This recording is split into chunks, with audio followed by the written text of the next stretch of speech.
Queen! Welcome back to Project Nerd! We're going to be continuing the Who Is series today, talking about one of my other personal favorite characters, one who is a powerful, proud, and strong female character, Riri Williams, also known as Ironheart.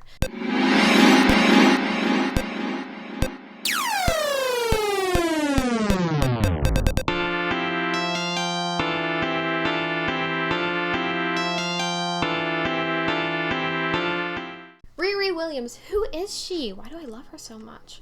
Well, she first appeared in The Invincible Iron Man #9, which was released in 2015. Now, in this, we see her as a 15-year-old girl. She's introduced to us after Tony Stark goes missing from an explosion. And people are like, where is he? We don't know. Anyway, here's this 15-year-old girl who's a super genius, who's at MIT, even though she's only 15. We get to learn a little bit about her. We learn that her birth father, Demetrius Williams, is dead. He died before she was born.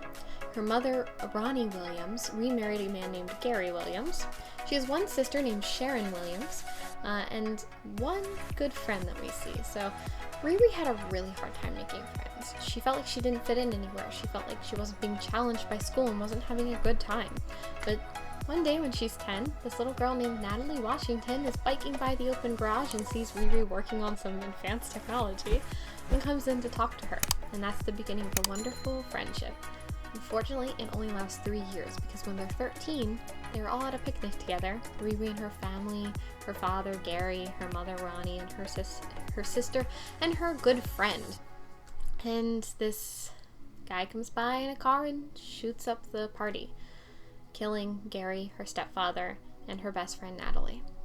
It's a horrible, tragic scene that we get to see, and it really impacts the rest of Riri's life, and it kind of influences who she becomes as a hero. After this, she goes to MIT at 15, and she ends up deciding to build her own very first robot. It's based off the Iron Man armor model 41, and so she starts stealing parts from around campus, bringing them back to her dorm. She's borrowing equipment and building this robot in her room. And of course there's some complaints and some surveillance of her taking things she shouldn't take. So security comes and they go to talk to her. She puts on the suit and she goes, "I'm done here, bye," and flies away.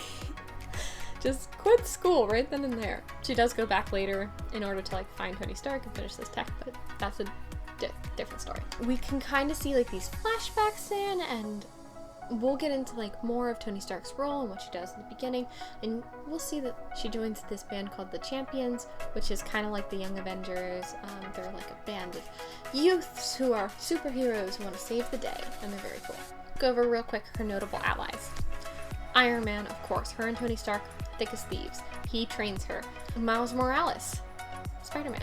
Pepper Potts, Amanda Armstrong, Mary Jane Watson, Friday the A.A.I, Sharon Carter of S.H.I.E.L.D., and the Champions. All these people are her great allies. But because she's kind of part of S.H.I.E.L.D. and she kind of joins with Pepper Potts and it took over as Iron Man, sort of, she makes a lot of enemies, including Lucia Von Bardes, Hijax, Melanie Vostrikoff, the Iron Maiden, Animix the Rhino, the Armadillo, Lady Octopus, Crime Lord Tomei and the Biohack Ninjas, and Willow the Wisp. That's just a few. Ironheart 2019 is the one I want to talk about the most here because obviously it's titled after her, it's all about her. This is where we really get to see Riri coming into her own. She has this Natalie A.I, who is her childhood friend. She starts making all these friends with people who are not superheroes. And she fights Midnight's Fire. For those of you who don't know, Midnight's Fire is a part of the 10 Rings Warriors, and that is the primary enemy group of this series. So they are a kind of cult of missionary-like individuals who worship weapons and use magic. Midnight's Fire is this master thief who comes and kind of triggers her PTSD, and she has this breakdown. He's joined my cult. She says, no thank you. Get to see her struggling with her mental health, and this is what I mentioned before. They do not shy away from mental health with this character.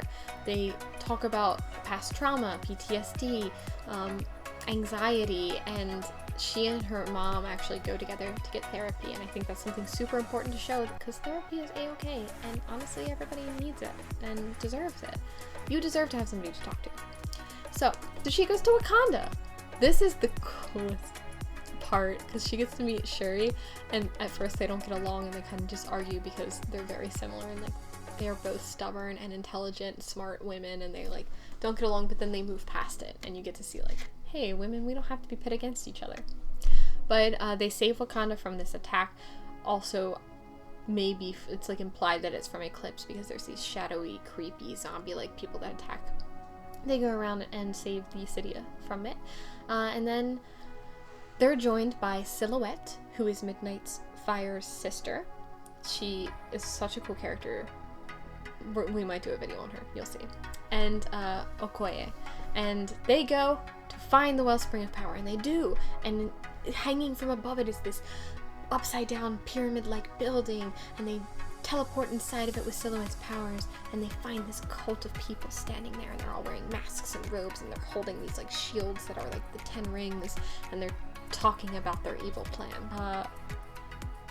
Oops, one of the cult members is Riri's real dad. You remember when we said when we talked about Riri's family, her birth father, Demetrius Williams, kinda dead. No, he's not. He was forced to join this cult. Now he's a huge member of it. And he's also a wizard. Things are not going good for her. Where are you gonna see Riri from here on out? Because honestly, Ironheart, such a great character. Well, she does appear in the cartoon Marvel's Rising in this series, in the part Hearts of Iron, part 1 and 2. And there are rumors of her taking over Iron Man's place in the Marvel Comics universe, so we might be seeing more of Ironheart on screen. So now you guys know about one of my other favorite young heroes, Ironheart. Doesn't she deserve, like, she's so smart and so cool. She deserves all the attention. But thank you guys for watching. I'm really glad you could be here with us today. I love doing these videos and I hope you enjoy them too. If you do, hit that like button for me and comment down below what character you want to see next, if there's any parts that I missed that you really like, and answer our question of the day. If you were a super skilled tech inventor, what would be your big invention? This is Project Nerd. Bye!